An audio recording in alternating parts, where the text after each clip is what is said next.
আমাদের স্বাধীনতা সংগ্রামের ইতিহাসে কিছু নাম চিরকাল জ্বলজ্বল করবে, যাদের আত্মত্যাগ ছিল নিঃস্বার্থ, অদম্য এবং সাহসিকতার প্রতীক। তেমনই একজন মহান বিপ্লবী ছিলেন ক্ষুদিরাম বসু। মাত্র ১৮ বছর বয়সে তিনি হাসিমুখে ফাঁসির দড়ি গলায় তুলেছিলেন। এমন উদাহরণ পৃথিবীর ইতিহাসেও বিরল। ক্ষুদিরাম বসু জন্মগ্রহণ করেন ১৮৮৯ সালের ৩ ডিসেম্বর পশ্চিমবঙ্গের মেদিনীপুর জেলার মহুবনী গ্রামে।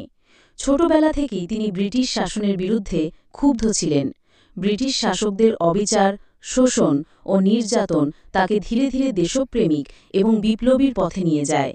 তিনি খুব অল্প বয়সেই অনুশীলন সমিতির সদস্য হন এবং অস্ত্রচালনা, বোমা তৈরি শেখেন।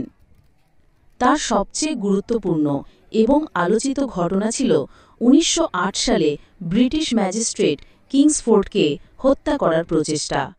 তিনি এবং প্রফুল্ল চাকি মিলে কুখ্যাত ওই ইংরেজ অফিসারকে হত্যা করতে বোমা ছুঁড়েছিলেন। দুর্ভাগ্যবশত অন্য গাড়িতে বোমা পড়ায় ২ নিরীহ মহিলার মৃত্যু হয় এবং কিংসফোর্ড রক্ষা পান। পরবর্তীতে প্রফুল্ল চাকি আত্মহত্যা করেন ধরা পড়ার আগেই। ক্ষুদিরাম ধরা পড়েন এবং তাকে বিচারে মৃত্যুদণ্ড দেওয়া হয়। ১৯০৮ সালের ১১ই আগস্ট মাত্র ১৮ বছর বয়সে তিনি হাসিমুখে ফাঁসির মঞ্চে যান। ফাঁসির আগে তার মুখে কোনো ভয় ছিল না, বরং গর্ব ছিল দেশের জন্য জীবন দেওয়ার।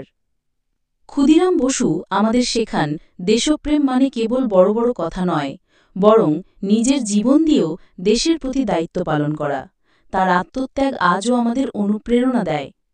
ক্ষুদিরাম বসু কোনো রাজনৈতিক নেতা ছিলেন না, তিনি ছিলেন একটি আলোকবর্তিকা, যে হাজার তরুণকে জাগিয়ে তুলেছিল দেশের জন্য কিছু করার আগ্রহে।